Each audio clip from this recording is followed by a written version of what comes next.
Welcome to I Don't Need an Acting Class with Milton Justice.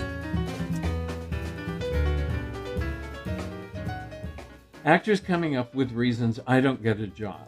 I don't get a job because I don't have enough credits. I don't get a job. Well, maybe you don't get a job because you're not good enough. And it's got nothing to do with your credits. And you know, that to me is the bottom line. I think the bottom line is you work your ass off. This is difficult. Not everybody can do this. If everybody could do this, I mean, your brother can memorize lines. What he can't do is act. You know, I mean, this is not what it's about. I mean, you're right, Austin. You know, the people you work with are absolutely right. That is what it is. You work to live believably in the circumstance, and you're committed to it. And if you're the best, you'll get hired. I think casting director workshops are dangerous. I think there are a lot of people that are trying to figure out, how can I do this without acting? As if for some reason being a good actor is not an element. And so I'm gonna have my brand really good. I mean, do you want to be Kim Kardashian? I mean, what are you thinking? So I find that actors come up with all these examples of people who have a branding that are now on something. You don't want to be one of those, air quotes, actors on The Survivor. I mean, that's not why you're in class. That's not why you're studying acting. So, say yes to everything. Caleb's doing that. Is it a short film you're doing or a play? It was a short film. Yeah. Yeah. Yes. Okay. So, but you say yes to everything.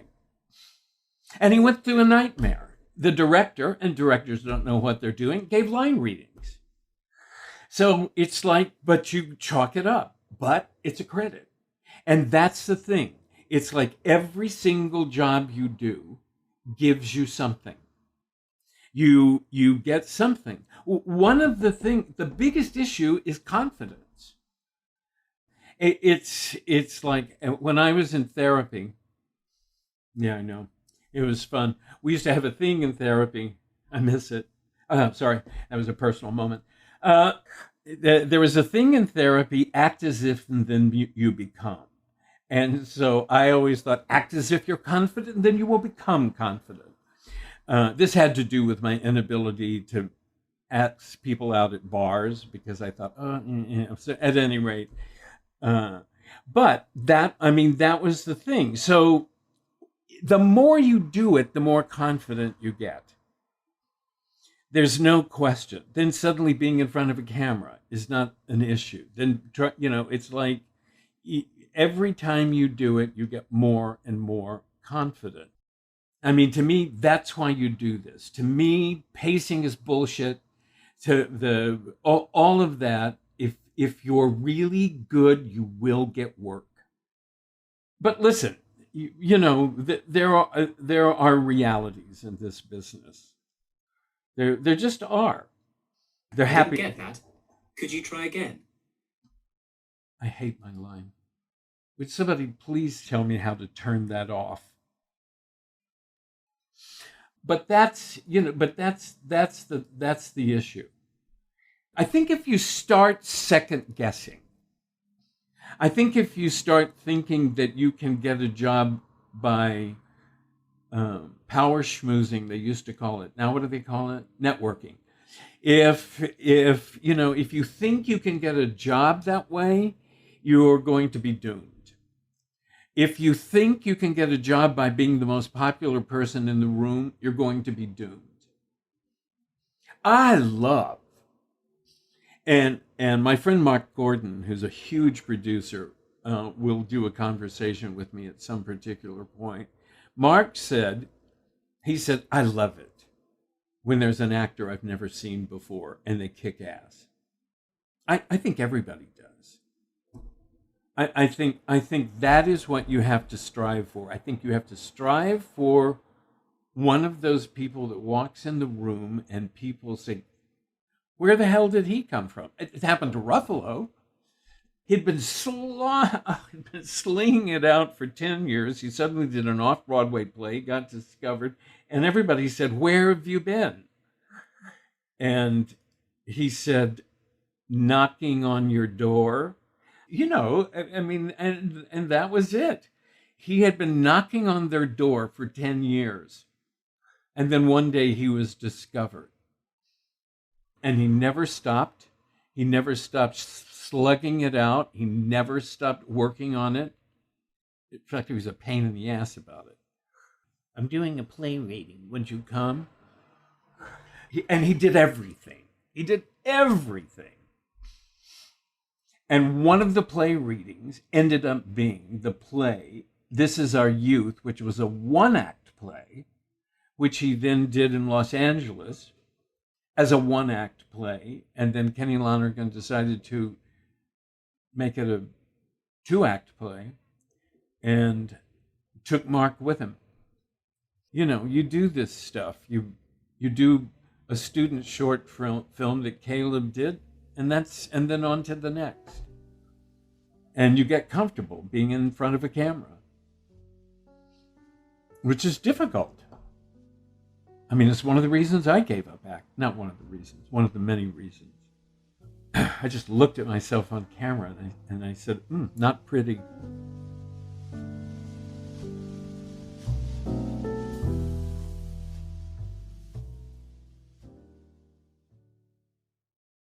Hey, I'm Ryan Reynolds. Recently, I asked Mint Mobile's legal team if big wireless companies are allowed to raise prices due to inflation. They said yes. And then when I asked if raising prices technically violates those onerous two-year contracts, they said, what the f*** are you talking about, you insane Hollywood ass f- So to recap, we're cutting the price of Mint Unlimited from $30 a month to just $15 a month. Give it a try at mintmobile.com/switch. $45 upfront payment equivalent to $15 per month. New customers on first 3-month plan only. Taxes and fees extra. Speed slower above 40 gigabytes. See details. I was talking to my agent yesterday. Oh, dear. Yeah, and I did an audition, and it was really good. I really enjoyed doing it. I enjoyed my choices, and I sent it to her before. She doesn't understand about acting, but she knows when she thinks it's good. So she said, "Well, I really liked it," and so I sent it, and I called yesterday to know how did it go, if they had any replies yet. And she said, "Well, from what I hear, the actor that was supposed to get it didn't get it. So I think they're still seeing the options." And I thought to myself, what the fuck is that? The actor that was supposed to get it. It means like probably there's this guy that I don't know who he is, that he was the one that everybody thought should get, and me and a bunch of other guys were just like doing the filling, filling in with other options. And I thought it was kind of Okay. So look, we're not nice people. I mean, please don't think you're in a nice place with nice people. We want you to win. But listen, everybody, look, I cannot even begin to tell you how many times everybody says, "Oh, this is the one to look for. This is the one to look for. This is the one to look for." And then he comes in and he reads and you go, okay, I think we better rethink it. That's the good news. I mean, that really is good news. It's not that you're filling in. Sure, what the hell? Who cares? You got in the room. Look, I think anytime you get in the room, it doesn't matter. You get in the room. You don't get it, but somebody saw you. And look, I go through these I come from a very idealistic time. The idealistic time that I come from is when Rosemary Tischler was the head of casting at the New York Shakespeare Festival. I think she's now head of casting. Oh, I don't know. She's at NYU or something. Rosemary said we were casting a play that we were doing at the Public Theater, And she said, I'm bringing in an actor. You've never seen him before, but I've seen him in a couple of off-Broadway plays, and he's really good. Okay, I go back to a time when New York casting directors, and granted, she was at the New York Shakespeare Festival, would go to off-Broadway plays to see talent. We all did that. I went to the Louisville Festival, found 2 writers who had each written a 1-act play. And when we sold the movie to CBS, I suggested to Jane Rosenthal, who of course would one day be the head of Tribeca Films, because she was and I said, I've seen these writers, these 2 writers. I think it would be good to team them up. She thought it was fabulous. This was in the 80s. And anybody that meets with her and finds out they know me, she says, oh, I love Milton. She wouldn't recognize me if she saw me. But the fact of the matter is, that's what we used to do. We used to go to the Louisville Festival, and I'd find playwrights. It's where John Patrick Shanley first had a play. So, I mean, it's like there was a time. Now, you even have it better. Because you have an audition on tape that gets you in the room. And so, I didn't get, they didn't get the actor. They didn't use the actor they thought they were going to use. Now I have to look at everybody else. But you got in the room. And that's why you cannot second guess any of this. All you can really do is be a brilliant actor. And by that, I mean, just be brilliant. And I've seen it work too many times. So, I mean, look, it's all a matter of all you can do is be the best actor you can be.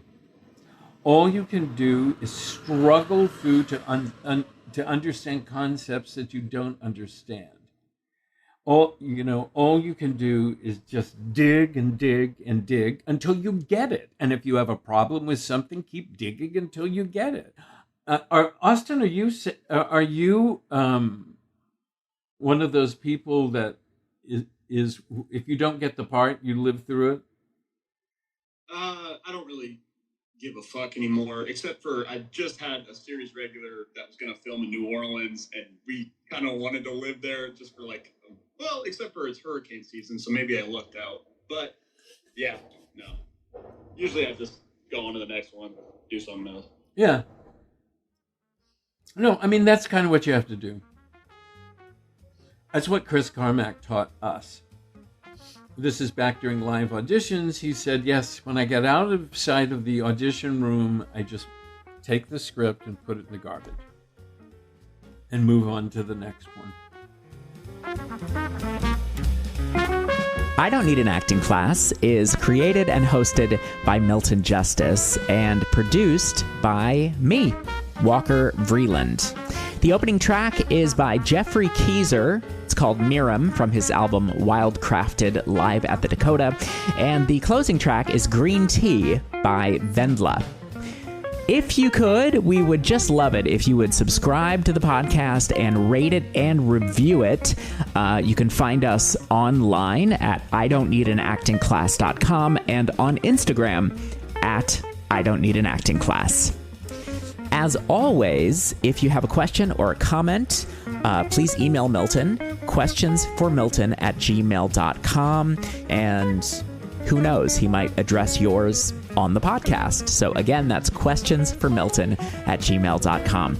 Hope you have a great week. Thank you for listening, and we'll see you back here next time.